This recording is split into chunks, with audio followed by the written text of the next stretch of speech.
Hello students. आज हम exercise 15.2 करने वाले हैं। मैंने आप लोगों को पिछली वीडियो में चैप्टर 15 का जो हमारा चैप्टर 15 टैक्सेशन है उसका 15.1 करवाया था। तो आई होप आप लोगों को वो एक्सरसाइज समझ में आई होगी। उसमें हमने सीखा था कि जीएसटी हम कैसे निकालते हैं, गुड्स एंड सर्विसेज टैक्स।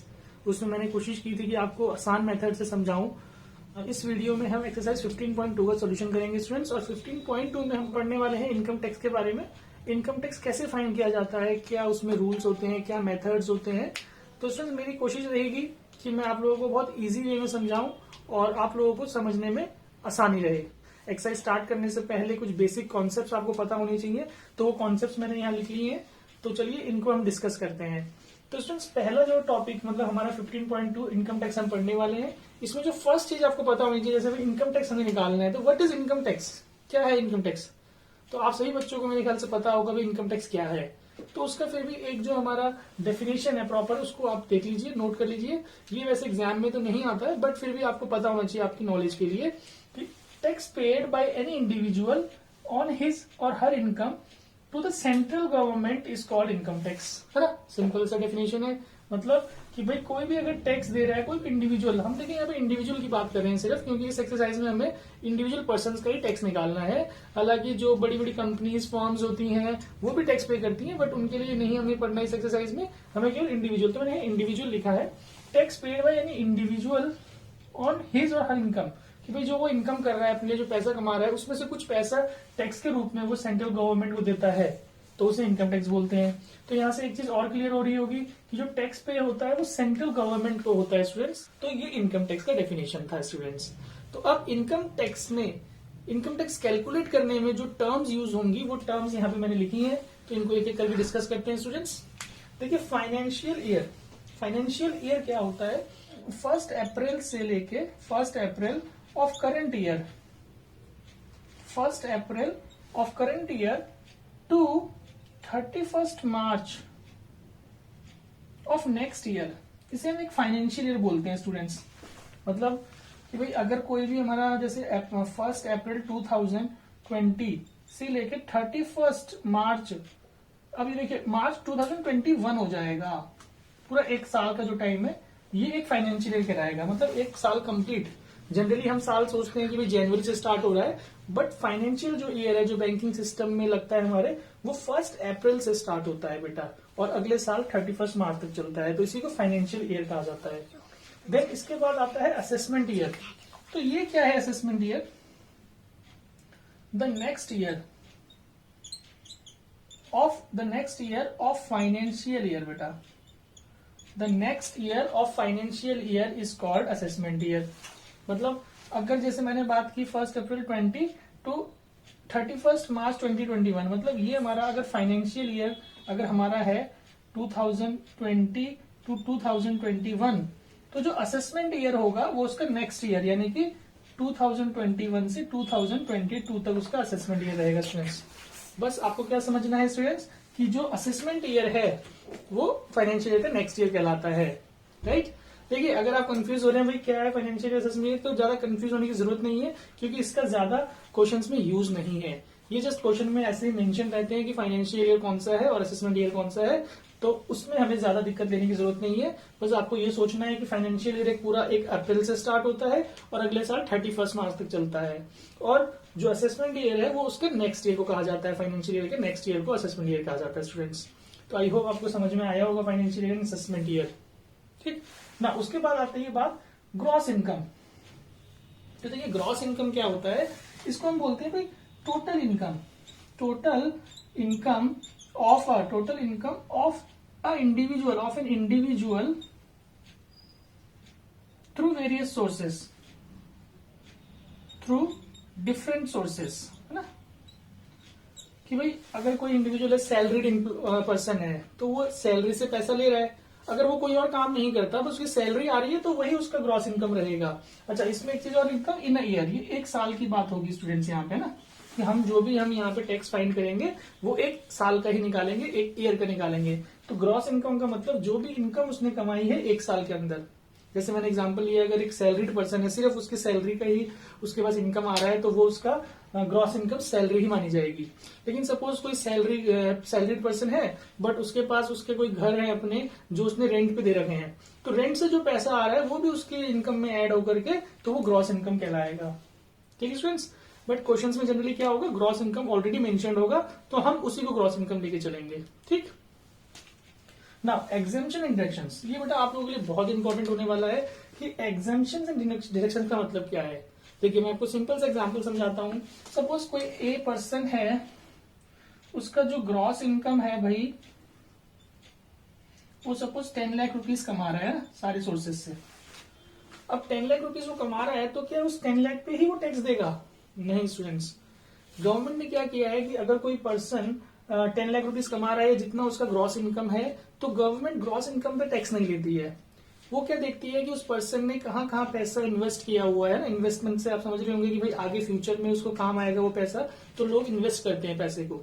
तो वो इन्वेस्टमेंट जो होती है वो जनरली एग्जेप्शन और डिडक्शन के अंदर आता है कि अगर आपने कुछ पैसे गवर्नमेंट स्कीम्स में लगा रखे हैं, कुछ पैसे इंश्योरेंस में डाल रखा है, हेल्थ इंश्योरेंस ले रखा है, बच्चे के एजुकेशन के लिए पैसा ले रखा है, ट्यूशन फी ले जा रही है बच्चे की, तो वो सारी चीजें क्या होती है, एग्जेप्शन एंड डिडक्शंस में आती है, जो कि पहले ग्रॉस इनकम से हमें हटानी पड़ेंगी। तो वो क्या होता है, डिडक्ट हो जाता है ग्रॉस इनकम से, और जो वैल्यू आती है, जो पैसा बचता है, उसको टैक्सेबल इनकम कहा जाता है स्टूडेंट्स। अभी हम एग्जेम्पशन एंड डिडक्शंस की मैं भी डिटेल में बात करूंगा, बट आप समझिए इसका यूज क्या है। एग्जेम्पशन डिडक्शन का मतलब ग्रॉस इनकम में से वो पैसा हम डिडक्ट कर लेते हैं जो कहीं पे इन्वेस्ट हो रहा है। ठीक है स्टूडेंट्स, जब हम ग्रॉस इनकम में से डिडक्शन को माइनस कर लेते हैं तो वो टैक्सेबल इनकम आता है। देखिए यहाँ पे हम फॉर्मूला भी लिख सकते हैं, gross income minus deductions. Deductions मतलब जितना भी डिडक्शन आएगा वो, तो ये gross income minus deduction taxable income की फॉर्मूला है एक तरीके से। अब जैसे कि नाम से पता लग रहा है टैक्सेबल इनकम, तो यस स्टूडेंट्स, ये वो इनकम है जिसपे की टैक्स लगेगा, जिसपे की टैक्स पे करना पड़ेगा हमें, राइट। अब टैक्स कैसे पे करना पड़ेगा, उसके लिए हम देखिए इनकम टैक्स स्लैब मैंने नीचे लिखा है नेक्स्ट टर्म। ये क्या होता है, ये डिफरेंट रेट्स होते हैं students, different taxable income. Taxable income कि भाई जब हम ग्रॉस इनकम से डिडक्शन माइनस कर लेंगे तो जो वैल्यू आएगी वो टैक्सेबल इनकम है। अब उस टैक्स पे कैसे हमारा टैक्स लगेगा वो हमें इनकम टैक्स स्लैब से देखना होता है स्टूडेंट्स। इनकम टैक्स स्लैब्स में कुछ कैटेगरीज होती हैं कि भाई किसी की टैक्सेबल इनकम 5 लाख है, किसी की 10 लाख है, किसी की 12 लाख है, तो सबकी टैक्सेबल इनकम अलग अलग है। तो इसलिए गवर्नमेंट ने स्लैब्स बनाए हुए हैं भाई कि किस स्लैब के अंदर वो आएगा, उसके अकॉर्डिंगली ही उसको पैसा देना पड़ेगा। तो ये आपकी बुक में मेंशन है, तो जब हम क्वेश्चन में डिस्कस करेंगे तो वहां पे मैं आपको बताऊंगा कि कैसे इसका यूज करना होगा। नाउ जब हम इनकम टैक्स स्लैब देख करके हम टैक्सेबल इनकम कैलकुलेट कर लेंगे तो हमारे पास क्या निकलेगा कि जो उसको टैक्स पे करना है। अब उसके बाद एक चीज हमें ध्यान देनी होती है, टैक्स रिबेट। तो ये टैक्स रिबेट का क्लॉज क्या है, ये 87A सेक्शन कहलाता है टैक्स रिबेट का। इसमें ये देखा जाता है कि जो इंडिविजुअल है उसका टैक्सेबल इनकम कितना है। अगर टैक्सेबल इनकम 5 लाख से कम है तो उसको 12,500 रुपीज का रिबेट मिलता है नेट टैक्स के ऊपर। अगर 5 लाख से ऊपर टैक्सेबल इनकम है तो ये क्लॉज खत्म ही हो जाएगा, ये क्लॉज आएगा ही नहीं स्टूडेंट्स। तो आई होप आपको समझ में आया होगा कि टैक्स रिबेट क्या है। देन एट द एंड अगर टैक्स रिबेट के बाद भी उसके पास कुछ टैक्स आ रहा है देने के लिए तो उसके ऊपर हेल्थ एंड एजुकेशन सेस लगता है। ये क्या होता है स्टूडेंट्स, ये गवर्नमेंट ने नाम दे रखा है हेल्थ एंड एजुकेशन सेस, कि मतलब हेल्थ और एजुकेशन जो पब्लिक के लिए करती है गवर्नमेंट, उसके लिए वो पैसा यहां से लेती है। हेल्थ एंड एजुकेशन सेस नाम से 4% का ये टैक्स लगता है students, 4% on income tax payable. Income tax payable, अब ये इनकम टैक्स पेएबल क्या है स्टूडेंट, जो हम स्लैब से देख के निकालते हैं इनकम टैक्स जो निकलता है वो पेएबल होता है। तो उस इनकम टैक्स पेएबल पे 4% और हम निकाल के उसी इनकम टैक्स में ऐड कर देंगे पेएबल पे, तो नेट इनकम टैक्स आ जाएगा। देखिए फ्रेंड्स, आपको थोड़ा सा कंफ्यूजिंग लग रहा होगा यहाँ पे ये सारी टर्म्स, लेकिन जैसे मैं क्वेश्चंस में आपको समझाऊंगा तो आपको आई होप क्लियर हो जाएगा। अब हमें मेन बात करनी है एग्जेम्पशंस एंड डिडक्शंस की। चलिए स्टूडेंट्स, एग्जेम्पशन एंड डिडक्शन की डिटेल में बात करते हैं, जो मैंने यहाँ पे बना लिया है एग्जेम्पशन डिडक्शन। कि ये क्या होता है, इसमें इसी इंडिविजुअल की जो ग्रॉस इनकम है उसमें से ही कुछ डिडक्शंस मिलती हैं उसको, और उस डिडक्शन को माइनस करने के बाद ग्रॉस इनकम में से जो पैसा आता है that is your taxable income. तो ये डिडक्शंस किस तरीके से निकालना है वो ध्यान दीजिएगा। सबसे पहले एचआरए होता है, ये हाउस रेंट अलाउंस है, ये हमें ग्रॉस सैलरी में से निकाल देना है पहले ही, ठीक है। अगर क्वेश्चन में मेंशन है कि भाई इतना एचआरए उसको मिल रहा था तो ये ग्रॉस इनकम से हमें हटाना है, अगर ग्रॉस इनकम में एचआरए इंक्लूड है। अगर एचआरए ग्रॉस इनकम में इंक्लूड नहीं है तो इसको हटाने की जरूरत नहीं है, क्योंकि वो ऑलरेडी इंक्लूड नहीं है। आप समझ रहे होंगे कि ये एग्जेम्प्ट है, ठीक है। एचआरए का मतलब होता है हाउस रेंट अलाउंस, जो किसी भी पर्सन को किसी की कंपनी या गवर्नमेंट देती है। अगर वो गवर्नमेंट का क्वार्टर नहीं ले रहा है, गवर्नमेंट का दिया हुआ घर नहीं ले रहा है और अलग से कहीं रेंट पे रहता है तो वहां पर उसको एचआरए मिलता है किराया पे करने के लिए स्टूडेंट्स, ठीक। तो स्टैंडर्ड डिडक्शन ये क्या है? स्टैंडर्ड डिडक्शन में सभी इंडिविजुअल्स के लिए, सारे इंडिविजुअल्स के लिए गवर्नमेंट ने 50,000 रुपीज का डिडक्शन कर रखा है। मतलब ग्रॉस इनकम से 50,000 तो पहले हटेगा, उसके बाद जो आएगा उसके ऊपर फिर और डिडक्शंस देखी जाएंगी स्टूडेंट्स, ठीक है। तो ये स्टैंडर्ड डिडक्शन कहलाता है, जो नॉर्मल रेट सबके लिए सेम है। उसके बाद जो डिडक्शंस अंडर देखिए, यहाँ पे ध्यान से देखिएगा, जो सेक्शन 80C है इसमें कई सारी चीजें आती हैं बेटा। LIC इसमें आता है, ठीक है। ELSS होता है, म्यूचुअल फंड जिसे बोला जाता है। उसके बाद इसमें PPF प्रोविडेंट फंड, ठीक है, EPF employ provident fund, GPF आता है, ट्यूशन फी इसी के अंदर आता है बेटा, और बहुत सारी चीजें और भी होती हैं जो कि 80C के तहत हमें डिडक्शन मिलती है। तो वो आप बुक में और मेंशन होंगी चीजें, वो आप देख लीजिएगा। लेकिन इसकी खास बात यह है कि इसमें जो डिडक्शन मिलेगी अप टू 1,50,000, बस ये ध्यान रखना है कि भाई अगर किसी ने इसमें LIC ये सब में प्लस सब में पैसा डाल के अगर वो 1.5 लाख से ज्यादा जा रहा है तो उसको लेकिन 1.5 लाख तक का ही एग्जाम्पशन मिलेगा, डिडक्शन मिलेगा स्टूडेंट्स, ठीक। उसके बाद 80D जो है हमारा, ये हेल्थ इंश्योरेंस के लिए होता है कि अगर हेल्थ इंश्योरेंस आपने सुना होगा, मेडिक्लेम वगैरह हेल्थ इंश्योरेंस, अगर उसमें कोई पैसे जमा कराता है तो वो उसमें 80D की छूट मिलती है, और इसमें मैक्सिमम अप टू 25,000 का ही मिलेगा स्टूडेंट्स, याद रखिएगा, ठीक। देन 80E में क्या है स्टूडेंट्स कि ये अगर किसी ने एजुकेशन लोन लिया हुआ है तो एजुकेशन लोन पे भी छूट मिलती है। जितना एजुकेशन लोन उसका जा रहा है, जितना EMI उसका जा रहा है, उसमें डिडक्शन मिलेगी 80E के तहत।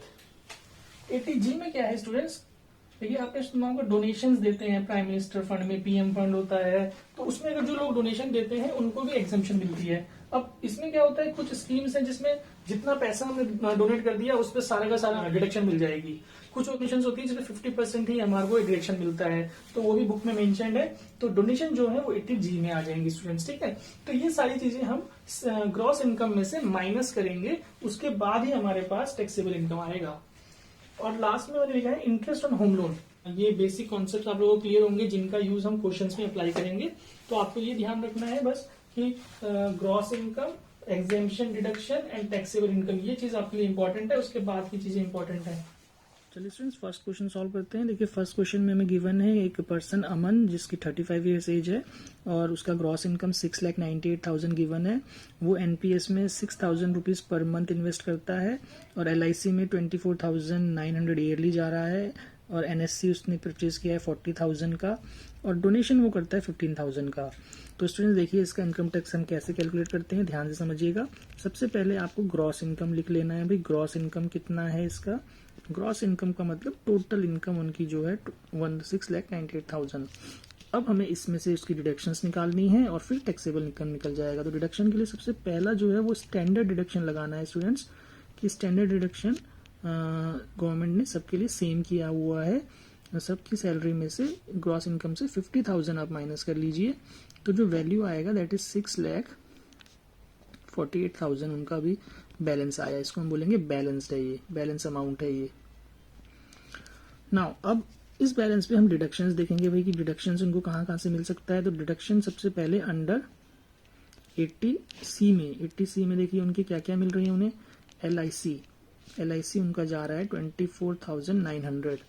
उसके बाद उनका NPS, तो NPS में 6,000 पर मंथ है, तो 12,6 72,000 का उनका ईयरली उनको एक बेनिफिट मिल जाएगा। 6,000 इंटू 12 आप यहाँ लिख लीजिए। और उसके बाद NSC में उनका 40,000 सेविंग्स जा रहा है। तो ये जो डिडक्शन से उनको मिलेंगी, तो देखिए इनका टोटल हम कर लेते हैं, तो 1,36,900 की डिडक्शन निकल रही है। तो अब देखिए बैलेंस क्या आएगा हमारे पास, जो हमारा 6,48,000 आ रहा था उसमें से हम माइनस कर लेंगे 1,36,900। तो आप यहाँ से देखिए क्या वैल्यू आएगी। बैलेंस अमाउंट आया वो है 5,11,100। नाउ अब उनका जो डिडक्शन है उनको अंडर 80G के तहत भी उनका डोनेशन है। डोनेशन कहाँ पे कर रहे हैं भाई? वो डोनेशन चीफ रिलीफ फंड्स में कर रहे हैं, CM फंड में।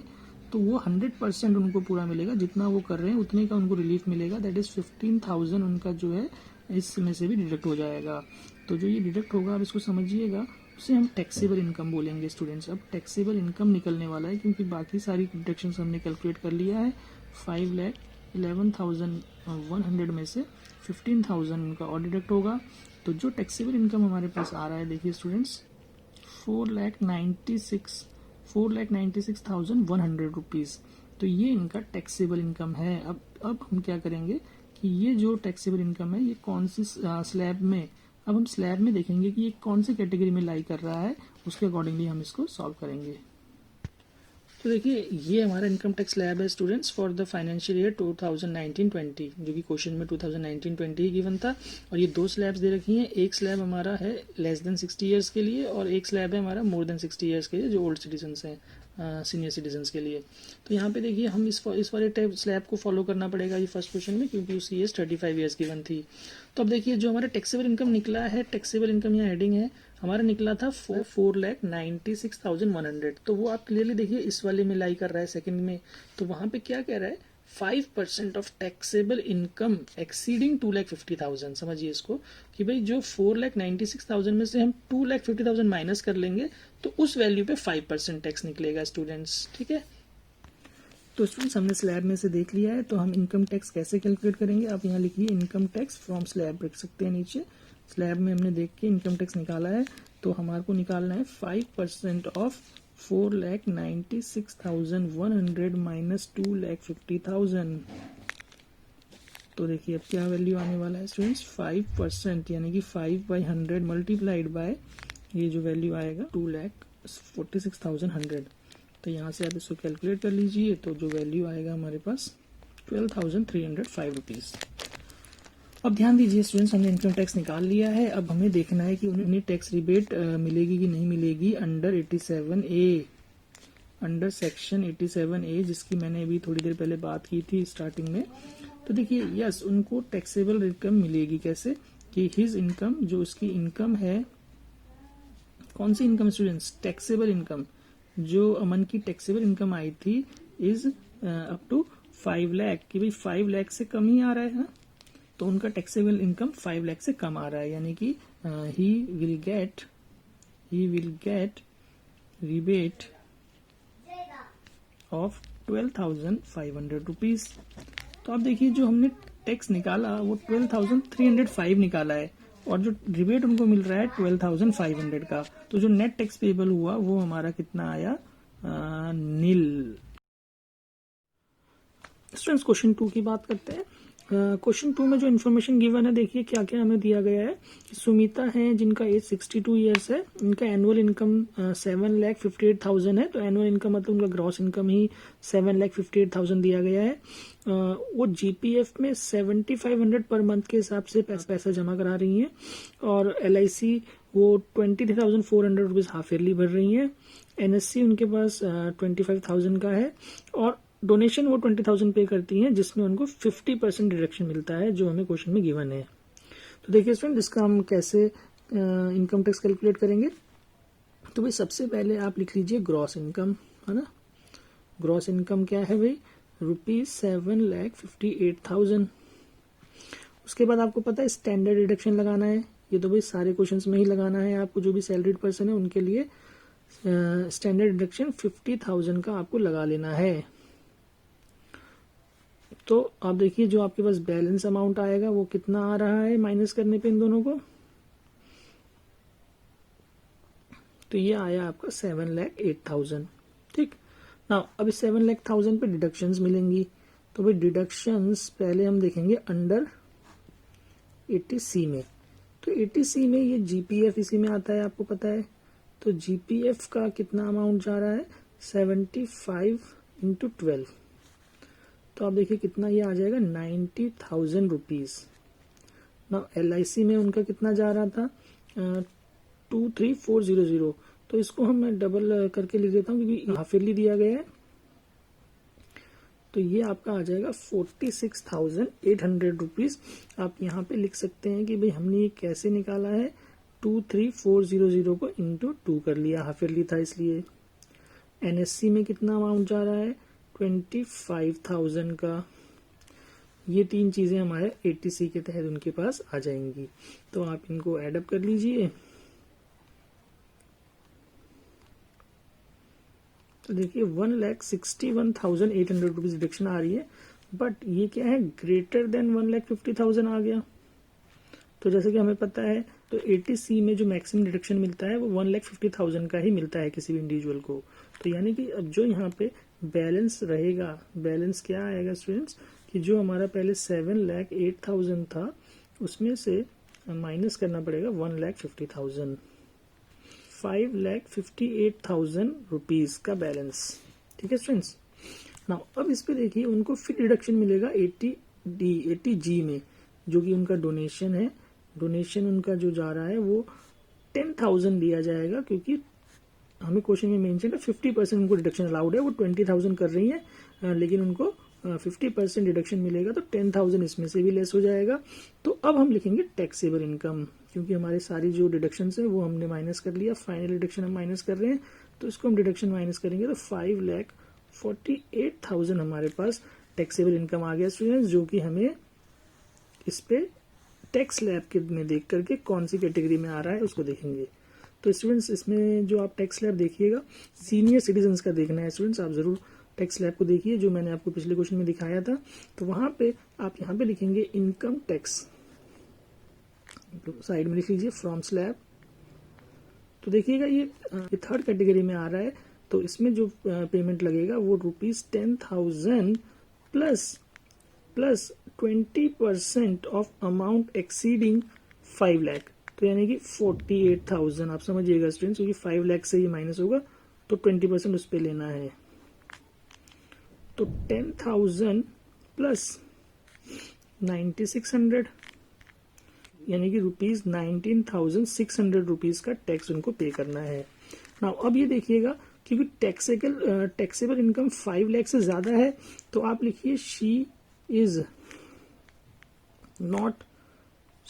Not eligible for 87A। मतलब उनको 12,500 रुपए का जो फर्स्ट क्वेश्चन में हमने लगाया था वो एग्जेम्पशन उनको नहीं मिल पाएगा, क्योंकि taxable income is more than, आप लिख सकते हैं taxable income is more than 5 lakh.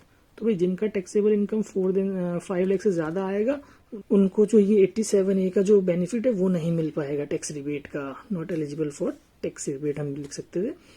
तो ठीक है स्टूडेंट्स, तो टैक्स रिबेट वाला क्लॉज खत्म। अब उसके बाद हेल्थ एंड एजुकेशन। तो हेल्थ एंड एजुकेशन सेस आपको लेना है, तो हेल्थ एजुकेशन सेस ये 4% होता है जो इनकम टैक्स हमारा निकलता है। तो 4% ऑफ 19,600, तो आप इसको देखिए ये आपके पास आ जाएगा 784 रुपीज। तो यानी कि इनकम टैक्स पेएबल क्या हुआ, या आप इसको लिख सकते हैं net income tax payable. Total income tax उनको कितना पे करना पड़ेगा, जो हमारा स्लैब से इनकम टैक्स निकला था 19,600 प्लस 784। तो देखिए स्टूडेंट्स क्या आंसर आ गया हमारे पास, yes 20,384 will be the final amount of tax which she will going to pay. तो आई होप स्टूडेंट्स आपको समझ में आया होगा सेकंड क्वेश्चन हमने कैसे किया है।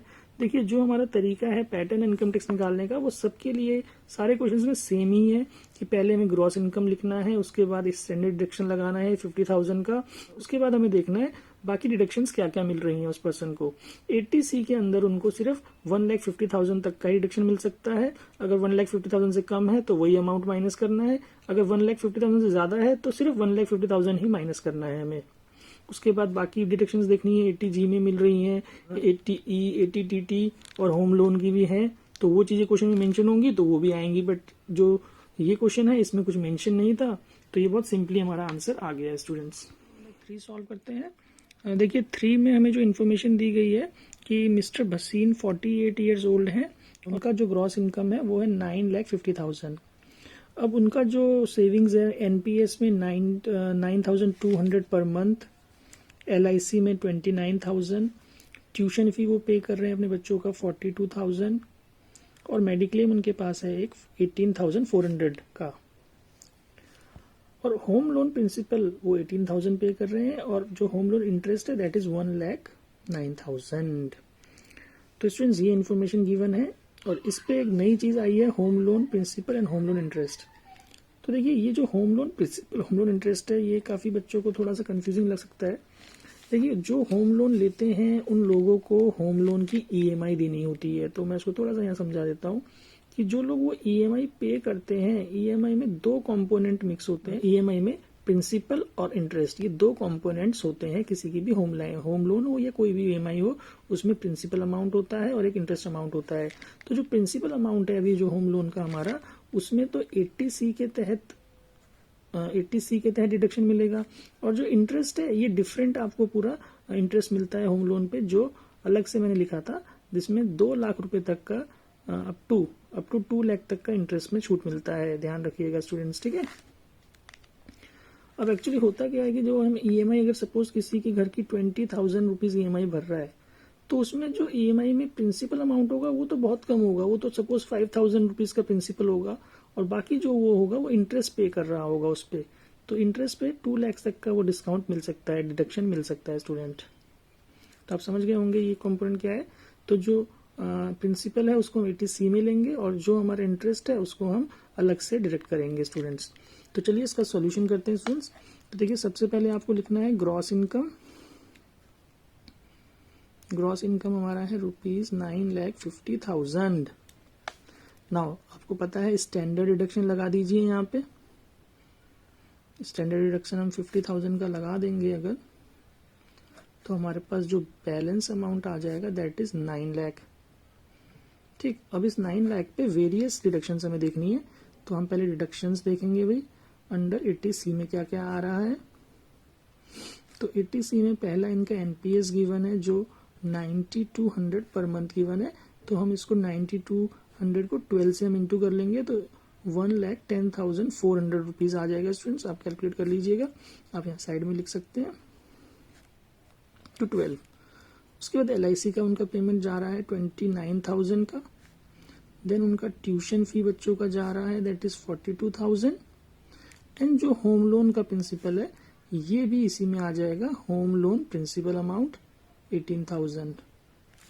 जो मेडिक्लेम है वो पता है आपको अलग से लेना पड़ता है, 80D में आता है ये वाला, और होम लोन इंटरेस्ट भी अलग से लेंगे हम। तो अभी हम इसको ऐड करेंगे, सिर्फ 1,99,400 आ रहा है, जो कि अगेन ग्रेटर देन 1,50,000 हो गया। तो यानी कि हमें सिर्फ जो 80C में डिडक्शंस मिलना है वो 1,50,000 तक मिलेगा। तो जो बैलेंस हम निकालेंगे यहाँ से वो 9 लाख में से 1,50,000 हम सब्ट्रैक्ट कर देंगे, तो we will going to get 7,50,000। अब इस 7,50,000 पे उनको 80D दैट इज मेडिक्लेम पे जो उनको मिल रहा है, मेडिक्लेम उनका 18,400 का है, यानी कि इस पे भी डिडक्शन मिल जाएगा। तो बैलेंस क्या रहा उनका बताइए, 7,31,600 रुपीज का बैलेंस आ जाएगा, क्योंकि मेडिक्लेम में 25,000 का डिडक्शन मिल सकता है मैक्सिमम, तो 18,400 का पूरा डिडक्ट हो जाएगा। नाउ अब जो उनका क्या है, इंटरेस्ट ऑन होम लोन का कंपोनेंट था, इंटरेस्ट ऑन होम लोन वो भी डिडक्ट होगा पूरा 1,09,000। तो ये जो इंटरेस्ट ऑन होम लोन है स्टूडेंट्स, इस पे मैक्सिमम 2 लाख तक का इंटरेस्ट 2 लाख तक का डिडक्शन मिलता है, तो यानी कि 1,09,000 पूरा डिडक्शन यहाँ से मिल जाएगा। तो अब हमारे पास हम लिखेंगे टैक्सेबल इनकम, क्योंकि हमने सारी डिडक्शंस लेस कर ली हैं। तो अब हमारा टैक्सेबल इनकम आ गया दैट इज 7,31,600 माइनस 1,09,000 वाला अमाउंट हमारा जो है 6,22,600 टैक्सेबल इनकम है। इस अमाउंट के ऊपर हम स्लैब से टैक्स लिखेंगे, तो आप देखिएगा इसमें स्लैब से इनकम टैक्स जो हमारा निकलेगा, ये थर्ड कैटेगरी में आ रहा है, जो ईयर्स से जो लेस ईयर्स के हैं उनके लिए आप देखेंगे जो इनकम टैक्स जो निकलेगा 12,500 plus 20% of amount exceeding 5 lakh. तो 5 लाख से इसको माइनस करिए, तो you will going to get this.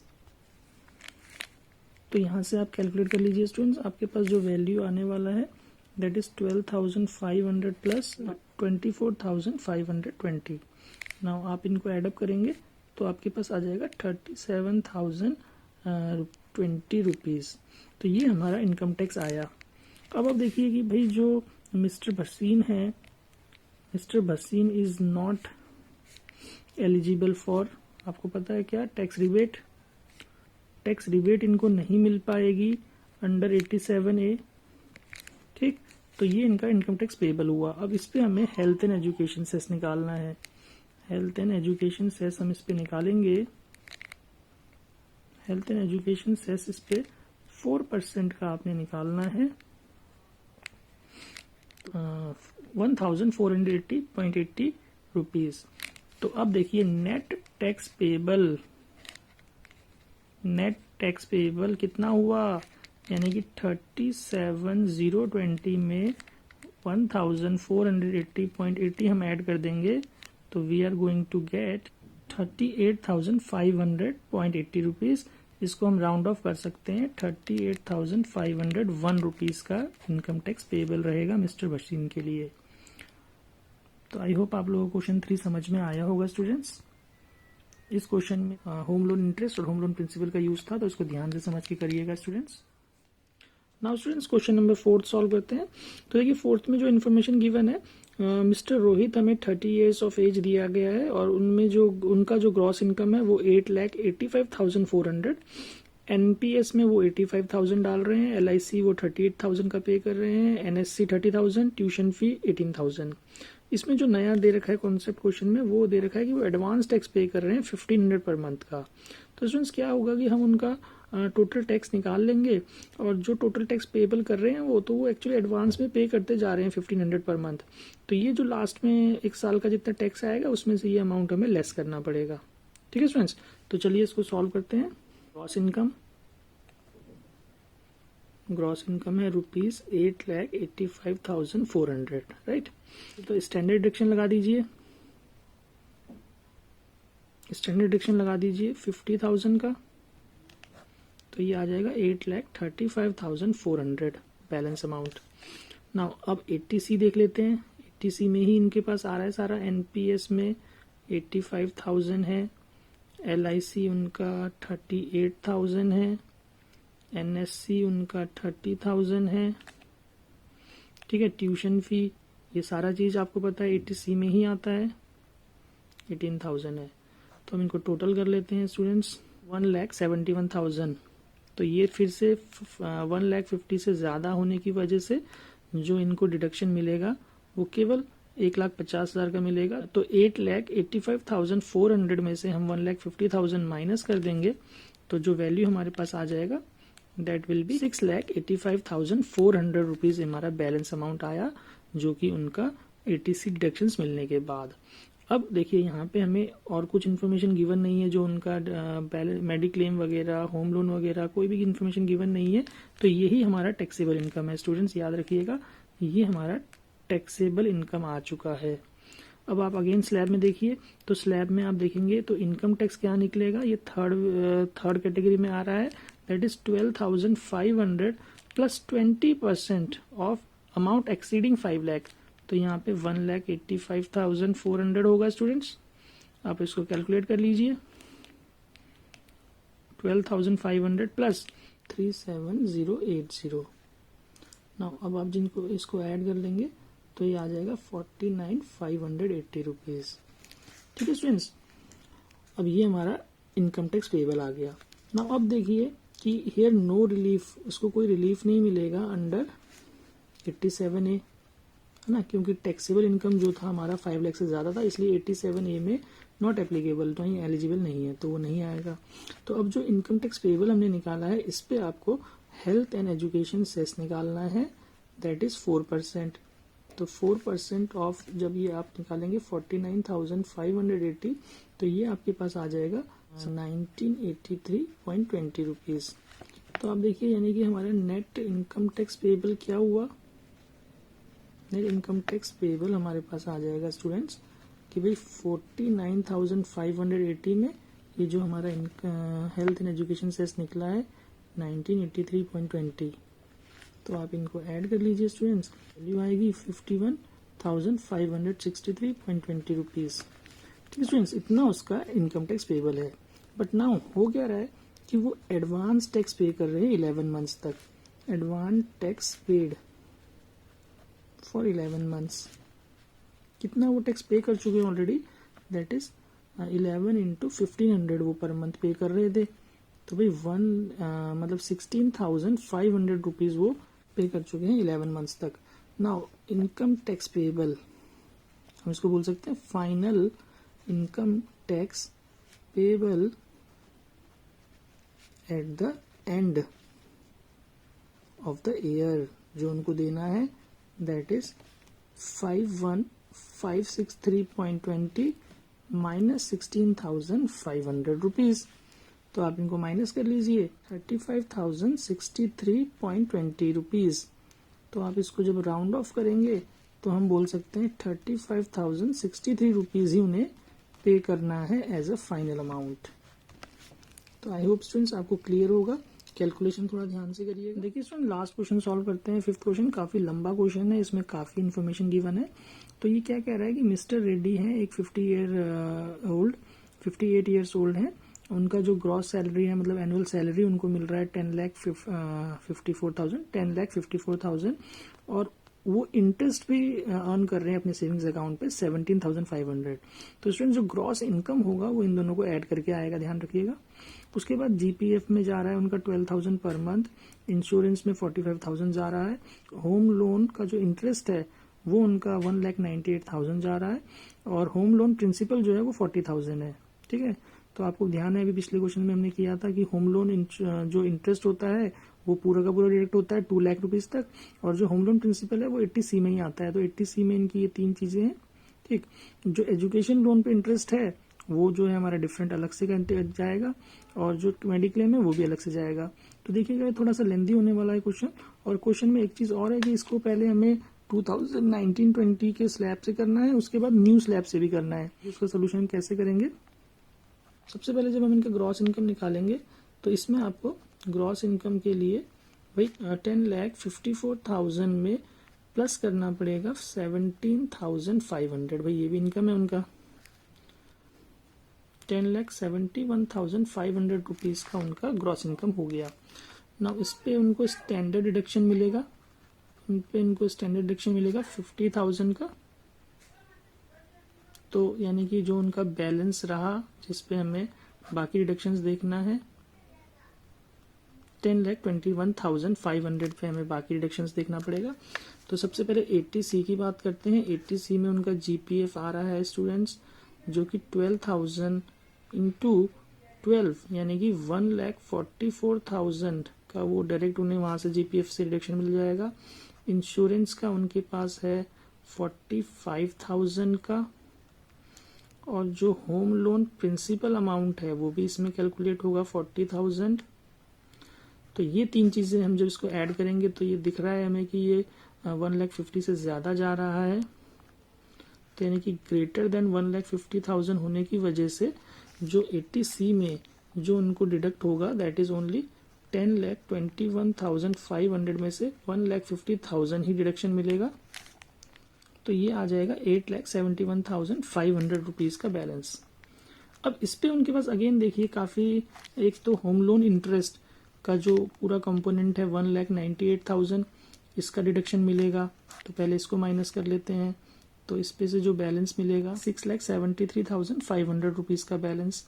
Now इस पे से फिर उनका जो देखिए मेडिक्लेम है, मेडिक्लेम हमारा होता है 80D के अंदर, आपको ध्यान होगा मैंने लिखवाया था मेडिक्लेम में, लेकिन 25,000 तक का ही मिलता है। तो आप ध्यान दीजिए इनका ज्यादा है 25,000 से, तो इनको 25,000 का डिडक्शन लेना मिलेगा यहाँ से। तो ये 6,48,500 आया।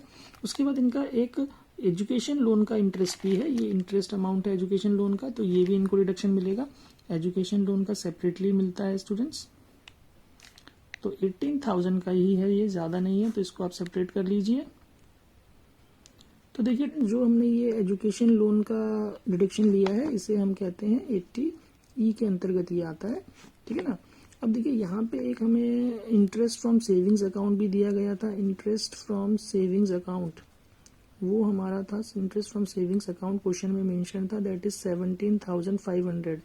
तो इसको हम बोलते हैं 80 TTA के अंतर्गत इसमें भी छूट मिलता है, दैट इज मैक्सिमम 10,000 का मिलता है, अप टू 10,000।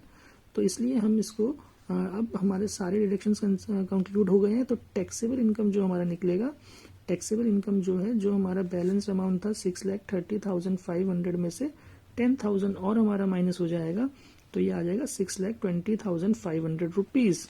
नाउ ये टैक्सेबल इनकम है। तो फ्रॉम इनकम टैक्स स्लैब में से आप देख के इनकम टैक्स कैलकुलेट करेंगे 12,500 पे, प्लस आपको 20% ऑफ अमाउंट एक्सीडिंग 5 लाख यानी कि 1,20,500। तो इस पे आप इसको कैलकुलेट कर लीजिए। तो 12,500 पे ये आपका 1024, तो ये आपका 24,100 आ रहा है। और यहाँ से आप देखेंगे 36,600। अब भाई जो हमारा 87A है वो नॉट एप्लीकेबल है ना, वो नहीं मिल पाएगा, आपको ध्यान होगा, रिबेट नहीं मिलेगी। Now education cess, health and education cess हम निकालेंगे स्टूडेंट्स, आप निकालिए इसका 4% ऑफ 36,600। तो यहाँ से जो वैल्यू आएगी 24,1464।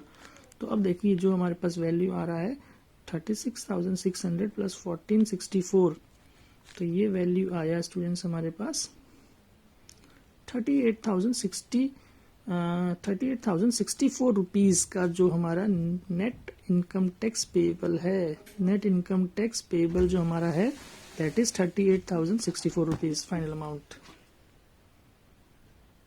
तो आई होप आप इसको कंप्लीट कर पाएंगे। और जो न्यू टैक्स रिजीम है उसमें से आप अपने आप ट्राई करिएगा, न्यू टैक्स रिजीम का जो स्लैब है उसको देख करके आप खुद से ट्राई कर सकते हैं स्टूडेंट्स। Thank you.